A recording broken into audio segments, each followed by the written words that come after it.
السلام علیکم ورحمۃ اللہ وبرکاتہ۔ امید ہے آپ سب خیریت سے ہوں گے اور اپنا کل کا سبق یاد کر چکے ہوں گے۔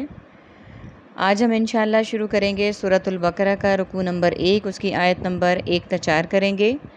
کیونکہ میں نے آپ کو پہلے بتایا تھا کہ ہم انشاءاللہ کریں گے تھوڑا تھوڑا، لیکن ہمارا ٹارگٹ یہ ہوگا کہ ہم جو بھی تھوڑا سا کریں اس کو ہم سمجھیں اور اسے ہم اچھے طریقے سے یاد کریں۔ آج کا سبق ہمارا آسان بھی بہت ہے، کیونکہ آپ دیکھ رہے ہوں گے کہ آپ کے سامنے آج کے پیج پہ ریڈ ورڈ کوئی بھی نہیں ہے، یعنی جو ریڈ ورڈز میں نے آپ کو ریمائنڈ کروا دیتی ہوں، جو میں نے آپ کو بتایا تھا کہ ریڈ کلر میں وہ والے ورڈز ہیں جو اسپیسیفک عربک کے ورڈز ہیں جو ہمیں یاد کرنے ہوتے ہیں،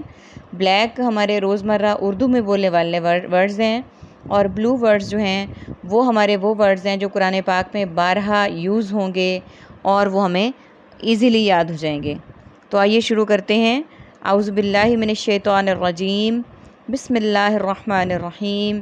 ربی اشرح لی صدری ویسر لی امری واحلل عقدۃ من لسانی یفقہوا قولی، رب زدنی علما رب زدنی علما رب زدنی علما۔ الف لام میم۔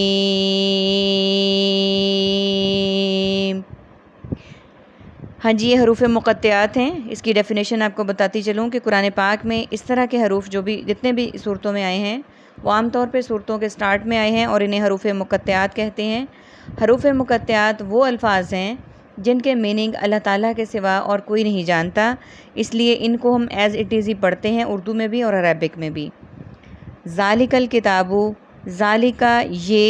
بریکٹ میں اور اسم اشارہ کے لیے استعمال ہوتا ہے وہ، یعنی یہ وہ کتاب ہے، کتابہ کتاب، ذالک الکتاب، کتاب لفظ ہم اردو میں بھی بولتے ہیں اور عربک میں بھی وہی ورڈ ہے ہمارا، اس میں کوئی بھی چینج نہیں ہے۔ ذالک الکتاب یہ وہ کتاب ہے، لا ریبہ، لا کا مطلب عربک میں نہیں ہوتا ہے، اور ہم اردو میں اس کو لا کو استعمال کرتے ہیں، لا تعداد، لا علاج، لا جواب، لا علم، تو لا لفظ ہمارا اردو میں استعمال ہوتا ہے۔ اور جب تک ریبہ ہے، کتاب لا ریب،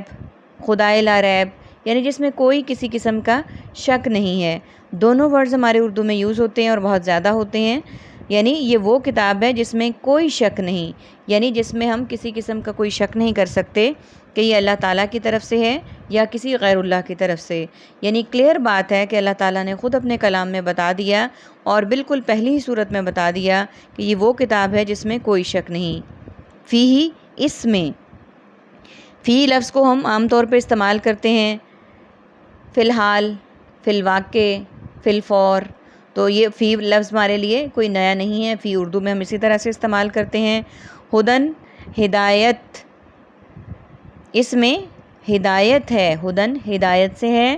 للمتقین، متقی ہمیشہ ہم اردو میں لفظ استعمال کرتے ہیں، یہ اس کا جمع ہے متقین۔ لل کا مطلب ہے کے لیے، کی متقین متقیوں کے لیے، اور متقی ہر وہ شخص ہے جو اللہ تعالیٰ سے ڈرتا ہے۔ متقی کا مطلب ہے ڈرنے والے۔ الذین، وہ لوگ، یہ ہم نے کل بھی پڑھا تھا اور قرآن پاک میں بارہا استعمال ہوگا۔ یؤمنون، جو ایمان لاتے ہیں، یؤمنو ایمان سے ہے۔ یہ لفظ امنا، ماضی کا لفظ، اگر ہم اس کو گرامر کی روح سے میں آپ کو تھوڑا سا سمجھا دوں، ویسے میں گرامر کی ضرورت نہیں، صرف آپ کو میں بتانے کے لیے کر رہی ہوں۔ لفظ آمنا وہ ایمان لایا، یہ پاسٹ کا لفظ ہے، ماضی کا، اور اس کا بنے گا جو بنے گا اس کا ہمارا سیکنڈ سینٹینس۔ عربک گرامر میں پریزنٹ اور فیوچر کے لیے ایک ہی لفظ یوز ہوتا ہے، سیکنڈ ہوتا ہے یؤمنو، آمنا یؤمنو، یؤمنو وہ ایمان لایا، وہ ایمان لاتا ہے یا لائے گا، یہ اس کا پلورل ہے، جو ایمان لاتے ہیں، جو ایمان لاتے ہیں، یعنی ایمان سے امن، یؤمن، سیکنڈ اس کا صیغہ ہو گیا ہمارے پاس یؤمنون، وہ ایمان لاتے ہیں، بالغیبی، غیب پر، یعنی غیب وہ چیز ہے جس کو ہم دیکھے بغیر ایمان لے آئیں، جیسا کہ ہم اللہ تعالیٰ پر ایمان لاتے ہیں بغیر دیکھے، ہم جنت پر ایمان لاتے ہیں بغیر دیکھے، ہمارا دوزخ پر یقین ہے بغیر دیکھے، تو یہ ساری چیزیں ہمارے لیے غیب کی ہیں، یعنی جن کو ہم دیکھے بغیر ان پر ایمان لاتے ہیں۔ اور ایمان کس بات پہ لاتے ہیں کہ وہ اللہ تعالیٰ نے ہمیں ان چیزوں کی آگاہی دی ہے اور اس کی تفصیل حضرت محمد صلی اللہ علیہ وآلہ وسلم نے ہمیں پریکٹیکل کی فارم میں کر کے دکھا دی، تو اس میں کوئی شک کی گنجائش نہیں رہتی۔ وہ لوگ جو غیب پر ایمان لاتے ہیں، وَيُقِيمُونَ اور وہ قائم کرتے ہیں، یقیمون قائم کرنا سے ہے، یعنی وہ اصل میں جو اس سے ریزمبل کرتا ہے یہ لفظ قیام سے، وَيُقِيمُونَ وہ قائم کرتے ہیں، یعنی مراد ہے اس سے قیام کرنا، الصلاۃ نماز۔ صلاۃ لفظ عربک میں نماز کے لیے استعمال ہوتا ہے، صلاۃ پنجگانہ اور صوم و صلاۃ کا پابند یہ اردو کے لفظ ہیں، اور یقیمون وہ قیام کرتے ہیں، وہ قائم کرتے ہیں، ومما اور اس سے جو، مما کا مطلب ہے من جانب، منعن ماتحت ماحول ماجرا، اور وہ نماز قائم کرتے ہیں، ومما اور اس سے جو رزقناہم، رزقنا رزق سے ہے جو لفظ ہم اردو میں بولتے ہیں، رزق دیا، ہم ان کو،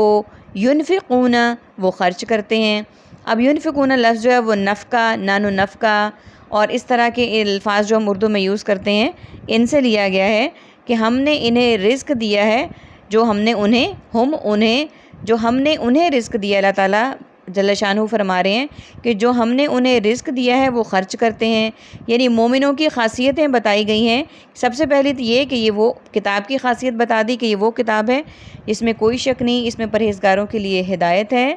پھر ان پرہیزگاروں کی خوبیاں بتا دیں، وہ لوگ جو غیب پر ایمان لاتے ہیں، جو نماز قائم کرتے ہیں، اور اس سے ہم نے انہیں جو رزق دیا وہ خرچ کرتے ہیں۔ والذین پھر رپیٹ ہے، اور وہ لوگ جو یؤمنون پھر رپیٹ ہے، ورڈ ہو رہا ہے یؤمنون، اور وہ لوگ جو ایمان لاتے ہیں، بما ساتھ جو، انزلہ نازل کیا گیا، انزلہ نزلہ سے ہے، نازل ہوا، اترا، اور یہ لفظ نازل ہونا ہم اردو میں بہت عام بولتے ہیں، الیکا آپ کی طرف، اور اس پر جو نازل کیا گیا آپ کی طرف، یعنی اس سے مراد قرآن پاک ہے کہ جو قرآن پاک نازل کیا گیا آپ صلی اللہ علیہ وآلہ وسلم کی طرف، یعنی وہ اور جو لوگ ایمان لاتے ہیں اس پر جو نازل کیا گیا آپ صلی اللہ علیہ وآلہ وسلم کی طرف، وما انزلہ اور جو نازل کیا گیا، من قبل کا اس سے پہلے۔ ہم قبل لفظ اردو میں عام طور پہ یوز کرتے ہیں، قبل الصلاۃ، قبل از وقت، قبل از موت، تو یہ قبل لفظ بھی ہمارا اردو کا ہو گیا، اور جو نازل کیا گیا آپ سے پہلے، وبالآخرتی اور آخرت پر، آخرت لفظ بھی ہم اردو میں ایز اٹ از یوز کرتے ہیں، آخرت پر ایمان، آخرت پر ہمارا خاتمہ بالخیر، آخرت کا یہ سارے ورڈز ہمارے اردو کے ہیں۔ وبالآخرتی اور آخرت پر، ہم وہ سب، یوقنون یقین رکھتے ہیں، یعنی وہ سب کیا کرتے ہیں اس پر، اور وہ لوگ جو ایمان لاتے ہیں اس پر جو نازل کیا آپ کی طرف، اور جو نازل کیا گیا آپ سے پہلے، یعنی نبی اکرم صلی اللہ علیہ وآلہ وسلم پر اللہ تعالیٰ جل شانہ نے قرآن پاک نازل کیا۔ قرآن پاک سے پہلے 3 کتابیں اور بھی اتریں، تورات، زبور اور انجیل، ان کی بات کی گئی ہے کہ جو آپ سے پہلے نازل کی گئیں، اور آخرت پر یقین رکھتے ہیں۔ آخرت پر یقین رکھنے سے مراد یہ ہے کہ مرنے کے بعد کی زندگی پر بھی ہم مسلمان ہونے کے ناطے یقین رکھتے ہیں کہ ہماری یہ زندگی فانی ہے، اس نے یہیں پہ ختم ہو جانا ہے، اور ہماری موت کے بعد ہماری اصل زندگی شروع ہوگی۔ اللہ تعالیٰ سے دعا کرتے ہیں کہ اللہ تعالیٰ ہمیں اس زندگی کی تیاری زیادہ سے زیادہ کرنے کی توفیق عطا فرمائے، اور اس کے لیے ہمیں سرخرو کرے، اور جو ہم نے چھوٹی سی کاوش شروع کی ہے اس میں ہمیں زیادہ سے زیادہ کامیابیاں عطا فرمائے، آمین یا رب العالمین۔ السلام علیکم ورحمۃ اللہ وبرکاتہ۔